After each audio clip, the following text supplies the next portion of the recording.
One of these days, I'll get that opening bang on. And I won't forget to take off the banners.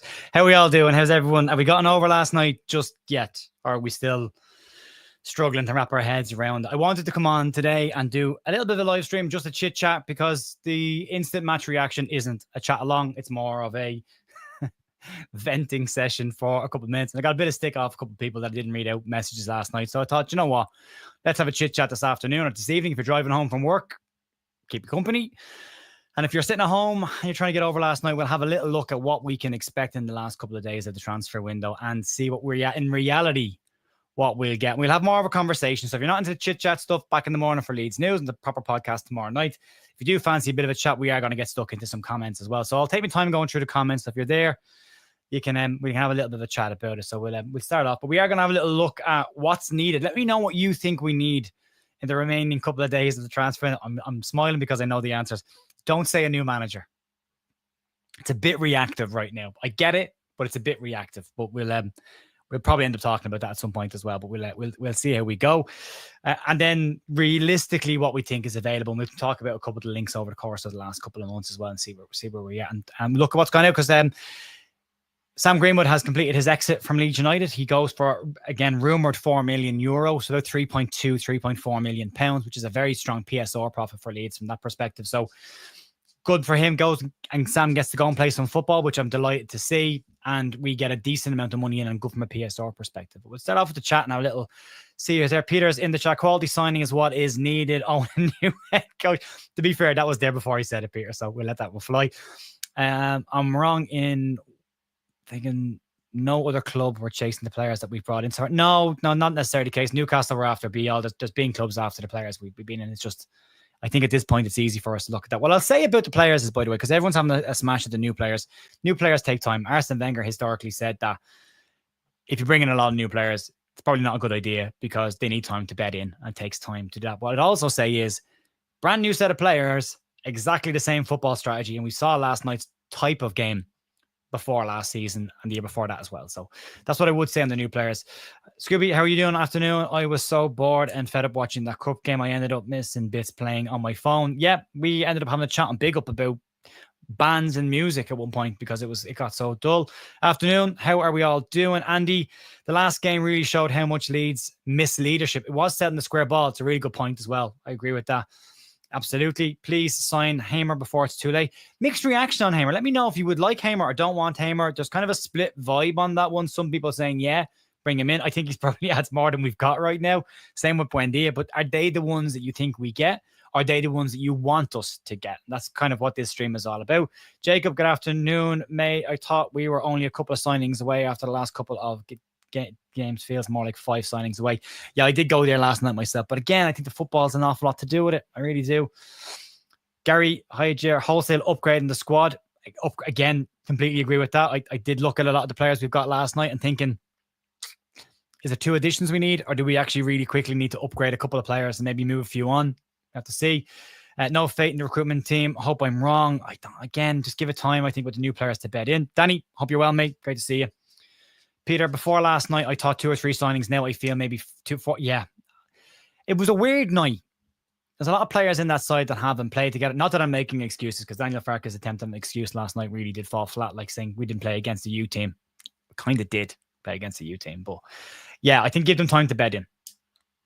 And then I genuinely think somebody that plays more expansive football and faster moving football probably gets an awful lot more out of them. But I've said that for 3 years. So it's probably just a me thing. Ernie, how you doing? Going to be a long season, probably one more signing. Yeah, I get that as well. Hank, which positions have been upgraded? Is that a sarcastic question or a real question? But I think we've upgraded a couple, but I think we definitely need to look at a few more as well. Mark saying, have to agree with you with the recruitment in the champ. Is a champ was better than this. Seriously, not good enough. I just think give them time. We're going to go for quantity over quality. We did need to upgrade the entire squad. That was needed, to be fair. Afternoon, Einer. But yeah, so plenty of people here. We'll fly through it. Scooby is still grumpy and smarting. I understand that. PBDS. All Leeds aren't we. Dr. Cox in the house. Good evening. Hope you're well. Favorite Irishman? Thanks. I like that. Over it wasn't great, but won't define our season. I don't think it will, but that's 2 games in a row we've said that these aren't defining defeats. We're worried about them catching up on us at some point. No faith in Farke. Hello, Paul, who's been winding me up on WhatsApp today. It's my transfer man on the ground, Paul Brooker from the Leeds Therapy. Yeah, Karen is there as well. Good afternoon, Karen. Hi, guys. Hope everyone is doing okay. Disappointing first 2 games, but it's just that 2 games. Let's not lose our heads. A whole team to settle in. Great. Then my chat has stuck, so give that a second to fix itself. There we go. Steve, looking forward to this. I hope I don't disappoint. I don't think we need to get too carried away, although we could do with a number 10 and a proven striker. Nuno. Is there a race to sack a manager? West Ham, Nottingham Forest, Leeds fan base. Striker. Matt, how you doing, mate? Striker and competition for DJ. Yeah, I think you're on the money with that one, Matt. I only see the 49ers spending 30 or 40 more. I think they've only got about 30 or 40 million more to spend before there's a PSR problem. So we've got to be wary of that. Very worried midfield winger striker. Decent striker. Slide 2.0. Okay. Gary, look at the money spent in the mid-lower table clubs to build squads. LUFC are way short of that. Will they take a few transfer? Absolutely, of course it will. It'll take a couple of transfer windows to get a squad up to mid-table level. At the moment, you're trying to just elevate them to 17th. I think that is the goal. It's not that Leeds would say the goal is 17th. Personal opinion, I think probably 17th is a safe position. We take that right now. I definitely would. And then you can build again next year. It takes 3 or 4 windows. If we don't get another winger, a 10 or a 9, it's a failure. And Tanaka cover. Goals. We need to buy goals. Farke looked lost last night. Creative midfielder and a 9, 10, 6, 8. Gruev not up to it. Yeah. We only have spots for 1 senior player at the moment. If we get to him before Monday, what do you think? Someone's going to have to go. Players are going to have to go. Although if they're under 21, like Buenanote's been linked, El Canus, they're under 21. They don't have to be registered, so we can get them in that way. Getting boring. Farke out, says Rob. Even Jared just struggling to see who we can get in and how Farke is going to adapt moving forward. I'd also say that when we do bring players in, he can be quite slow to integrate them into the team, where other teams will bring a new player in and put them straight in. We need a right winger and a 9. Not to worry, but we need to have a reaction. Yeah, we need a reaction this weekend and just show that these have just been a blip. Won't go at them. I mean, what we saw against Everton is not what we've seen since then. We haven't been in players at other opposition's faces. We haven't been aggressive in our press. We haven't been tough in tackles. We've sat off and, slow. And I think that needs to change. We need someone who can put the ball in the back of the net on a regular basis. I think we need to get someone who can create more goal scoring opportunities. There was a couple last night. Yeah, but not reactive, Jared. We've all had this in the back of our minds since it's been there, hasn't it? Still in shock. Farke's naivety, saying that we had a promising winger, good for Valencia, I suppose. Well, it's always easy to say the player that's not in the team is the one that makes the difference. We had it for Schmidt for months. Play Schmidt, and then we played him and maybe don't play Schmidt. So there is that. We need time to gel, absolutely, and we need some fire from the coaching team.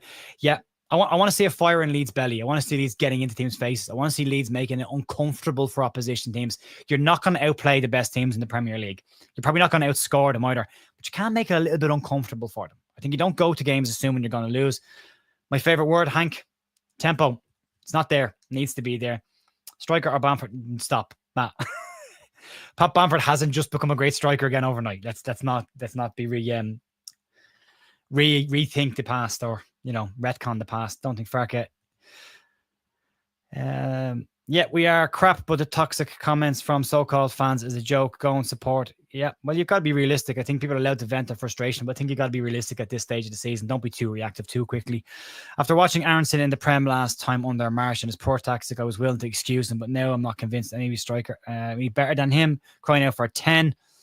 I'm worried about the squad, and I don't need a striker, a playmaker. Yeah, I agree. I think a playmaker is more important than a striker right now, if I'm being very honest.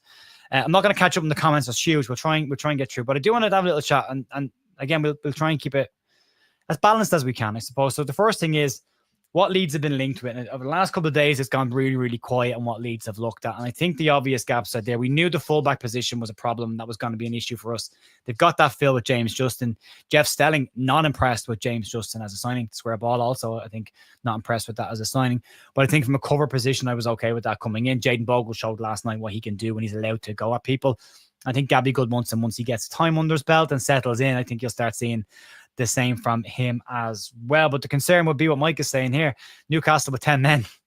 That press from Newcastle against Liverpool was so aggressive and so on the front foot that if that shows up, even with the absentees they're likely to have, that's frightening.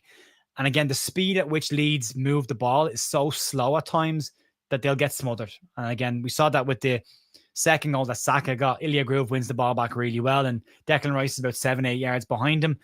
And Groove takes one additional touch. And in that length of time, Declan Rice is on top of him, wins the ball back, and they break and score. You don't have that time. You don't. So Leeds have got to get with it and move the ball an awful lot quicker. So yeah, fullback position boxed off. I think we're okay there. The defensive positions, Yacobiol needs games. He needs to play matches. Same with Dominic Calvert-Lewin. I was actually happy enough with Calvert-Lewin last night in terms of he was getting into goal-scoring positions, which we've had an issue with for the last 3 or 4 years where no one is in the penalty area to get tap-ins. He looks rusty.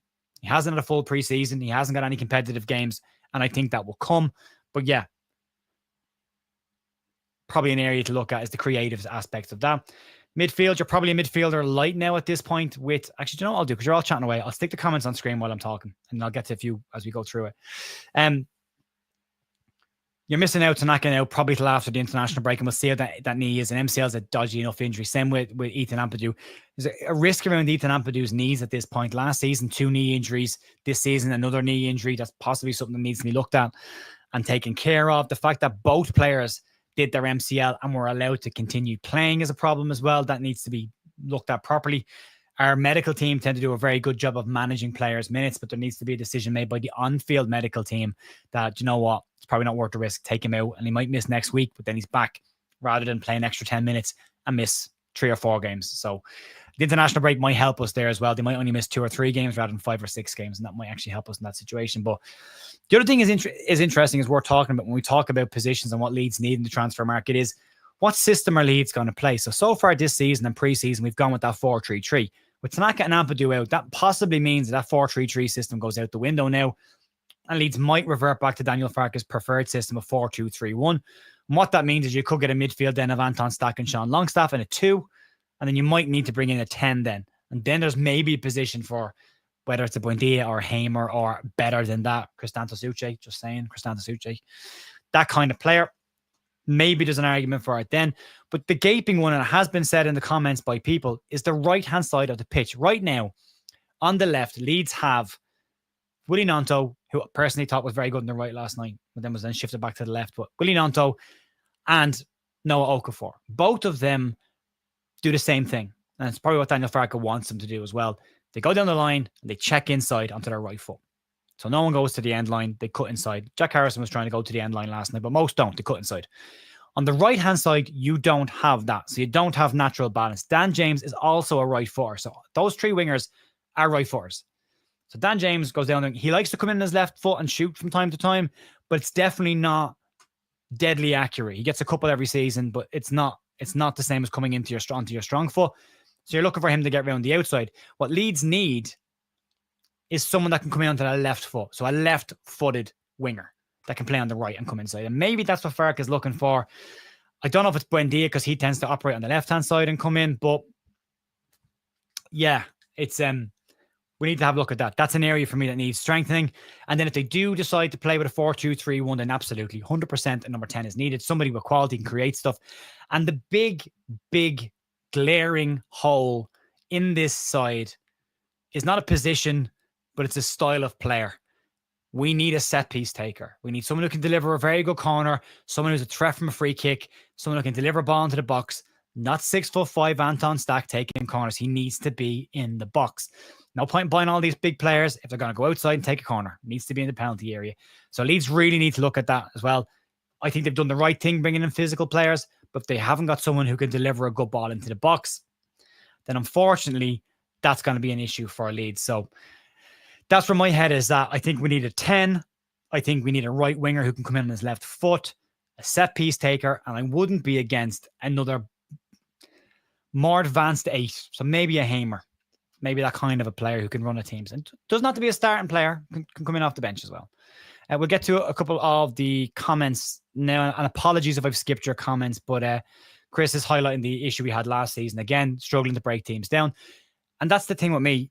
That's not always a number 10. Sometimes that's the speed of play. The faster you play, the faster you catch teams out. But if you let it slide, if you play slow football, you give the opposition a chance to get in, get organized, and get a low block in place, and then it's difficult to break down. So, yeah, but that is a major factor. We did move the ball slowly against Everton, and that's a really good point. And that's the point that I'm making, Chris. Against Everton, I saw the Leeds side I wanted to see this year. Physical, in your face, aggressive, move the ball quickly, get at teams. Even without the lack of quality, you create chances just by doing that. And you also actually help yourself defend because teams can't get out and come back at you. Now, I get that you can't do that against Arsenal. You probably can't do that against Newcastle.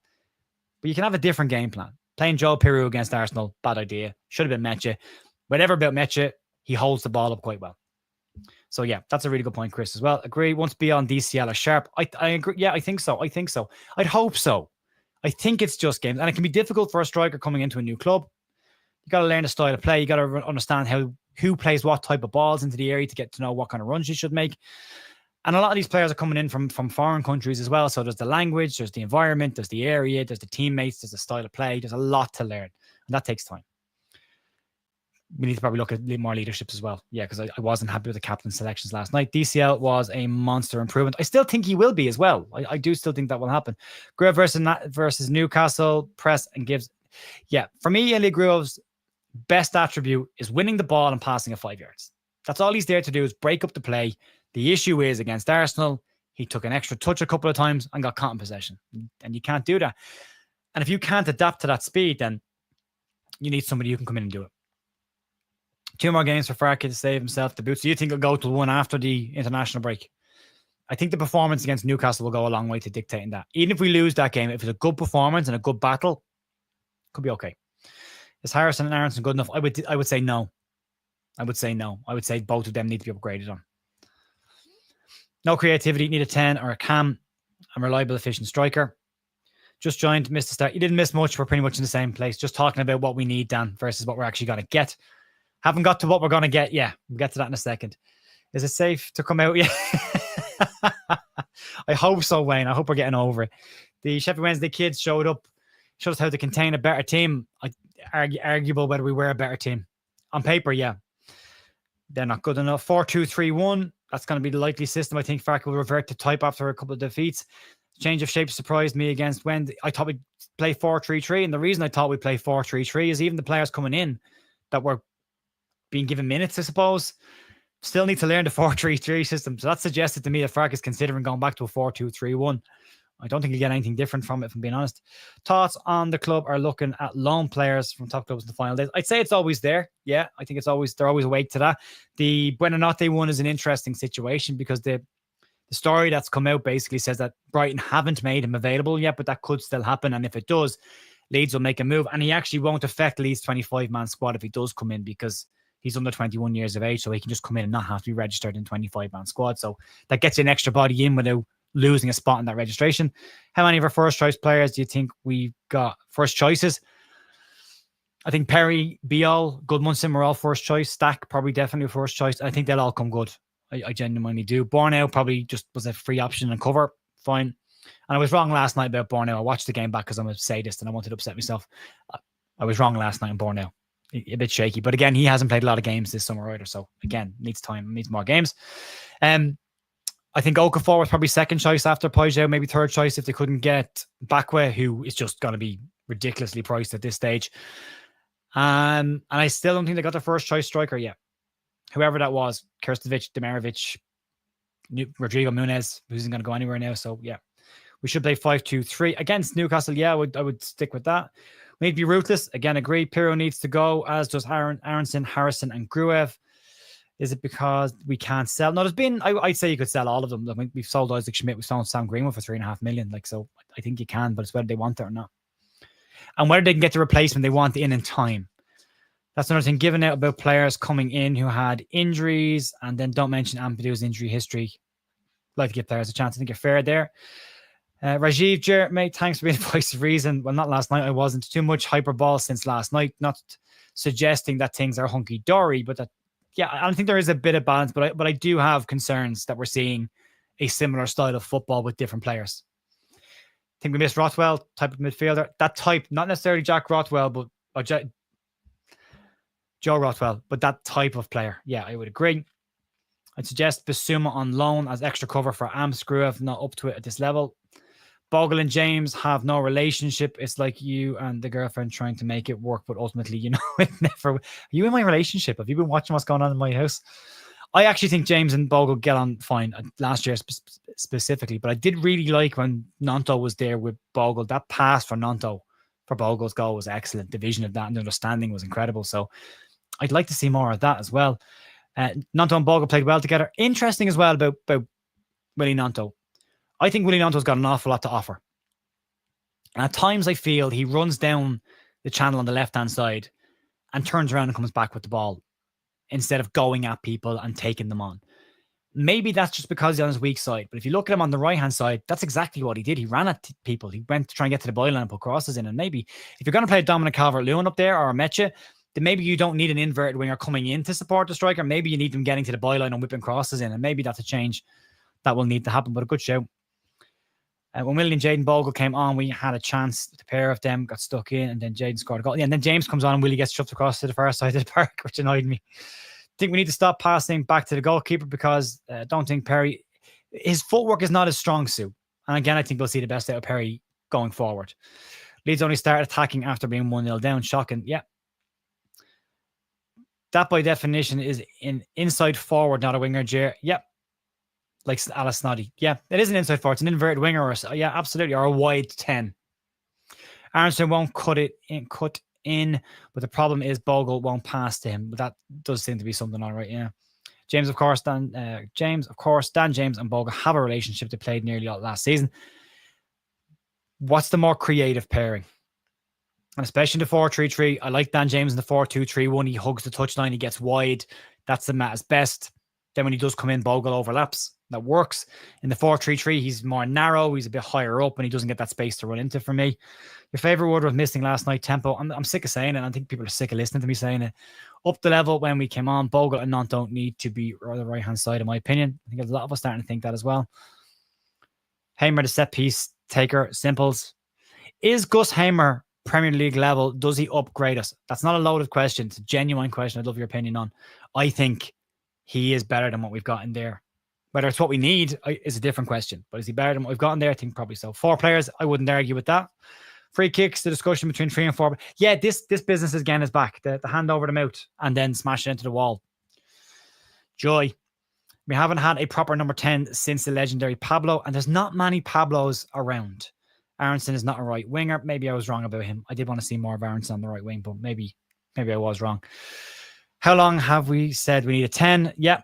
But the 10's only an issue if we play with a 10. If we're playing with 3 midfielders and 3 attackers, then we don't need a 10. And you're wasting a position there. But if you're going to play with a 10, then you need to go and get one.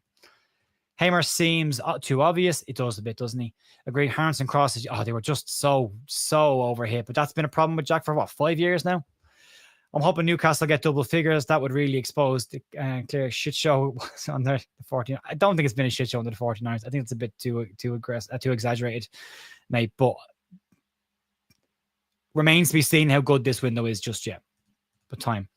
Slow, lethargic football last night. I said passive was the word that I used. But yeah, Ryan, I think a lot of these issues will be ironed out once these players are used to playing together over the next month or so. I completely agree. In the meantime, you've got to be hard to beat. You've got to find a way to at least pick up points along the way. The tactics are all over the place, particularly in the game yesterday with James' substitution. We witnessed how lethal and destructive great delivery is. Declan Rice, and he plays very high. I just spoke to an Arsenal fan earlier on, and he said they deliberately played Declan Rice as a very high 6, if this makes sense. Not a 10, a 6, but in a 10 area, so he can win the ball back. It's a strange strategy, but it's definitely working for Arsenal. Do we have a set-piece coach? I don't think we have a set-piece coach, Chris, at all. I would highly recommend that we go and get one. Arsenal have a set-piece coach. They score more goals from corners than any other team in the league. Carl, last night was the first time I witnessed Farke used expletives. He looked really annoyed, but it's Farke ball. There was nothing different in that style of football last night. At the back 3, potentially, while Tanaka and Ampadu are out, gives both Biel and Borneo a chance to get games. Not a bad idea. Hi all, they missed much. Not really, John. Not really. 2-away games, 2 losses. Hope this isn't settling in. There's so many comments that I'm miles behind. Thoughts on Buendia? I wouldn't have an issue with him coming in because he can play in that inverted winger role. However, the issue with Buendia for me is he's a left side. If he's playing in the wide areas like he did on the Daniel Farke, he played on the left and came inside. We've got a lot of players doing that. We don't need another. We need someone on the right-hand side who can come in. But if it's a 10 and an out-and-out 10, yeah, I wouldn't have an issue with that. Farke looked ready to kill Harrison. Well, he's backed him, hasn't he, Jim? He's backed him heavily. But he has hard-working players, not necessarily quality. And that was an issue for Everton last season. It's an issue for Leeds right now in those areas.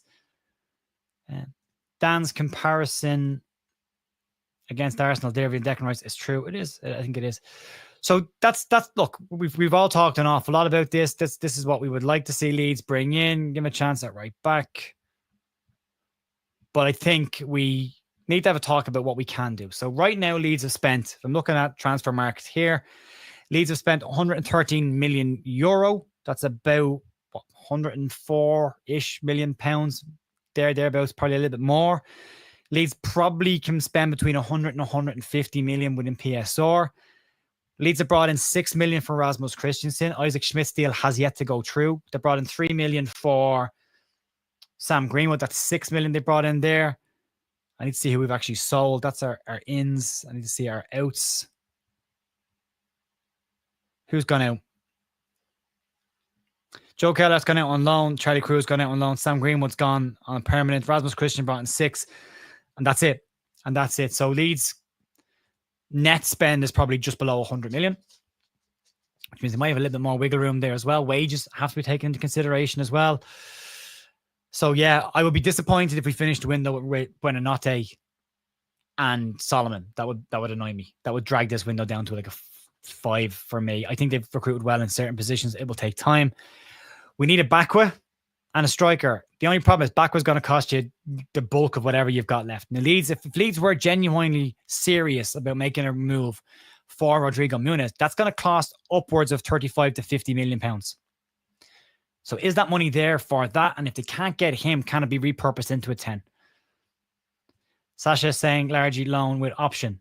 Well, the other reports say that there's no option in that the Leeds don't want an option. That would concern me because if the manager does change, the next manager might fancy Largy. So that would concern me.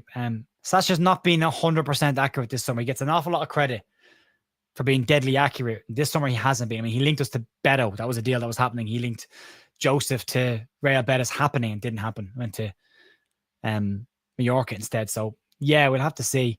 BEK is going to cost at least 35 million. The rumors of the release clause appear now to be false based on the fact that Crystal Palace let the 25 million pound release clause expire and then the following day bid 30 million. So, but yeah, is Bakwa coming to Leeds? I'd be shocked. I'd be absolutely shocked if he did.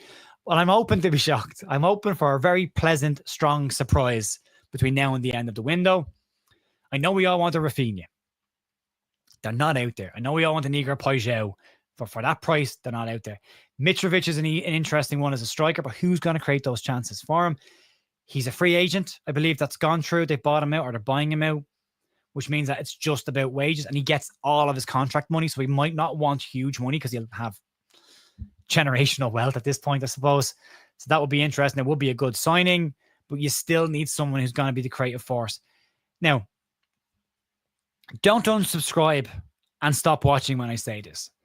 When the window is closed and if Leeds have brought in all their targets, I would not have a problem with bringing a Josh Brownhill in. Bear with me. I know what you're going to say, right? His set-piece delivery is excellent. His G&A in the championship was excellent from a midfield role. He's busy. He's a captain. He's a leader. Now, I'm not saying he's a starter, but I think a player like that on the bench would be a very handy player to have. And again, if you're wiggling within PSR limits here, he's not going to cost you a lot of money. So you could do that. He apparently early in the window, he was keen on the project. Maybe Leeds are waiting until the window closes to see where they are with that. I like Josh Brownhill. I think he's a workhorse of a player with quality. And I think with better players around him. Now, in the most respectful way, tell me in the comments if I'm miles off kilter with Josh Brownhill or whether you agree. I know we'll probably get a split on this, but it is an interesting one to see because he can create. He's better than Gruev. Fortunately, Dr. Cox, he's not the same position as Gruev. He's a 10 or an 8, not a 6. And that's the problem. Adam Aragorn thinks I'm bang on with it. Fair enough. Andy going Saudi. Brownhill, I think, okay, yeah, well, he makes some big money over there, and he'll definitely make an impact over there if he does go at that point of his career. He's a no-brainer. 725 watching. Oh, thanks for everyone. I actually didn't look at the number. Thanks for watching. Appreciate it. There's a little button down below that says hype. You can press that if you want it, and that will actually, apparently it's a new thing by YouTube. They've done updates this week, and it's killed everyone's numbers, whatever they've done. But if you want to press that hype button, it might help as well. So I appreciate that. Thanks very much. Brownhill is a very good shout. Brownhill, he'd want a long contract. I think he'd take 2 years. Prove himself and then take another one. 49ers either need to heavily back Farker or make a decision. Well, to be fair, £105 million spend already is far more than he got at Norwich. He's gotten the bulk of the players he wanted in. He's missing a couple, yeah, but he's got alternatives in those positions. But does it make a difference if the football is going to be the same style? I said this last year, and at some point he's got to start letting these players play football. I don't know. Brownhill will be a good player to sign, good player. Is Lee Chapman available? Brownhill will be a slightly underwhelming, okay, on the face of it, but actually quite a smart move. But remember, squad size is a big constraint. It is, unless you decide, well, we'll get rid of one of the players we've got. If Aronson goes, not saying he will go, but if, for example, he goes and you bring a Brownhill in, I think you get a better player in terms of output, maybe. I would take Brownhill and sell Gruev. Remember, we have till the summer to balance the books for PSR. That's true. That is very true. You could do a wholesale in January of those players. Sure. Any news on Leeds youngsters or women's side? Any news on the women's side or the youngsters? Not a whole lot. We're going to do some academy view stuff during the international break, so we'll get some updates on that. Definitely Brownhill, good cover midfield and free too. How many of the current signings are out and out starters? I think we've brought quantity over quality. I think we had to do a bit of both. I think Perry, Goodmanson, Beal, Stack, Okafor, definitely starters for me. You probably need one or two more in there. Paddy would have been impactful yesterday. I don't know if he would have, and I think we're starting to look back at the past with slightly different glasses. Always liked Brownhill, energetic and tidy. Brownhill is what we want to organise in the team and not afraid to have his say out. Yeah, he does a lot of that. There's a lot of that lacking. Bit of bite missing as well. Is the hype button mobile only? I don't see it on the PC. Let me just have a quick look. Excuse if you get a reverb on this now for 2 seconds. I just need to get a quick look and see if this button is actually even there on lives. It might only be available on videos. I'm going to mute that. It might be only on mobile, but you can hit the like button if you want to. There's 277 likes, 700 watches, so you can hit the like button. That will help. Gruev is a good player if played in the right step. As an out-and-out 6, yes. As someone to start moves, probably not.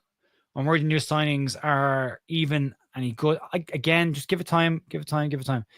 Yeah, so most people think it's a decent show. Is Pirro the problem? Is Pirro the problem, or is how we play Pirro the problem?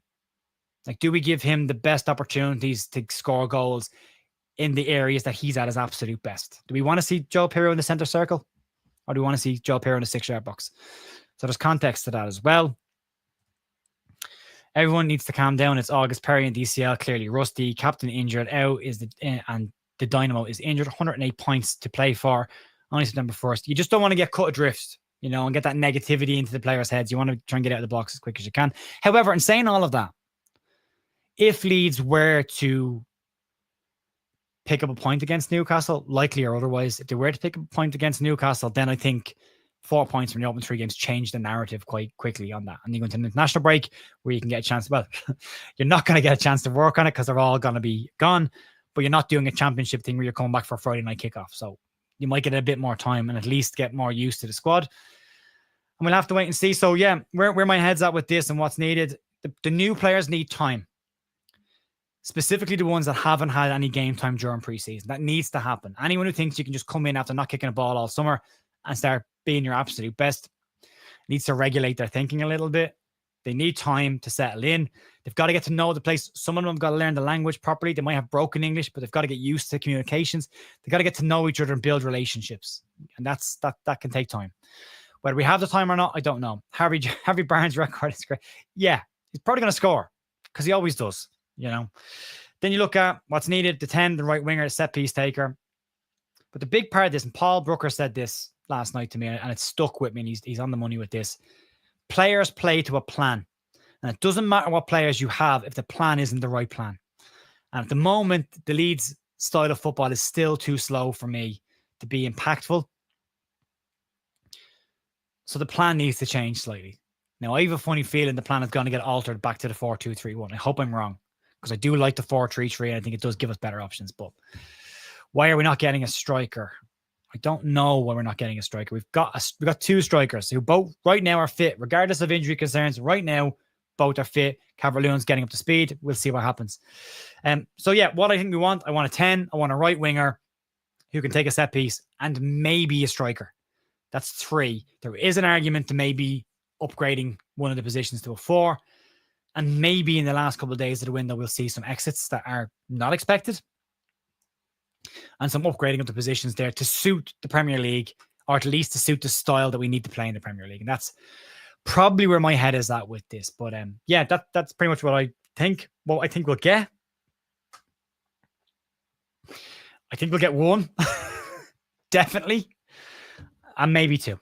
Maybe a second. But I think if we end up getting a Manor Solomon and a Buenanotte on loan, then I think we've missed out on our targets that we want, and we're settling.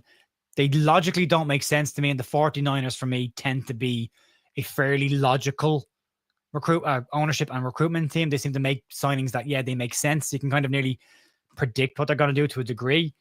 And I think Manor Solomon, no point bringing him in. You've got lots of players who do the same thing as him on that position. You brought in Okafor for that. Right-hand side needs to be looked at. So right winger, a 10, set piece taker. I think we'll get 2. I hope I'm wrong. I hope we get 4. And I hope in that mix there's a couple of upgrades. And I hope that we get a difference maker. And that's what's lacking for me right now. Do I think we get Buendia? No. But again, he could be a very end of window signing. Haven't got the other ones. We'll see with you. Before I wrap up, if you could like the video, that would be fantastic. I really appreciate that if you can. And we'll see how we go. But yeah, that's going to be it for me, folks. Thanks for joining me on today's stream. If you can, smash the like button on the way out. That would be appreciated. Back in the morning for the Leeds news. Check out today's Leeds news as well. If you haven't watched it already, some details on Buendia as well as Sam Greenwood's exit. And Daniel Farke's very interesting comments last night that when you look at the facts on things, didn't add up. So you can have a look at that if you want to. I don't go over the top, I don't think. So there we go. And again, last night, if I didn't get your comments on screen, I apologize. That's what that little box there for, is when I can't actually deal with the chat because I'm trying to talk as well at the same time. That they're there. And everyone who gives super chats and supports the channel, thank you. It's always very much appreciated, especially during international breaks and quieter times. It helps me keep this as a job. So I really appreciate every single one of you. Thanks for joining me this evening. I will see you tomorrow morning for more Leeds news. Enjoy the rest of your day. Do something fun. Enjoy yourself. Go pet a dog. Go for a walk. Do something with your family. Do something fun. Get last night out of your system. Dust it off. It's gone. Can't do anything about it. Let's just hope the lessons have been learned between the last 2 games and we move into the weekend then in a much better space. We'll see how we go, folks. Back in the morning for the news. Talk to you then. Enjoy the rest of your day. See you soon. Bye.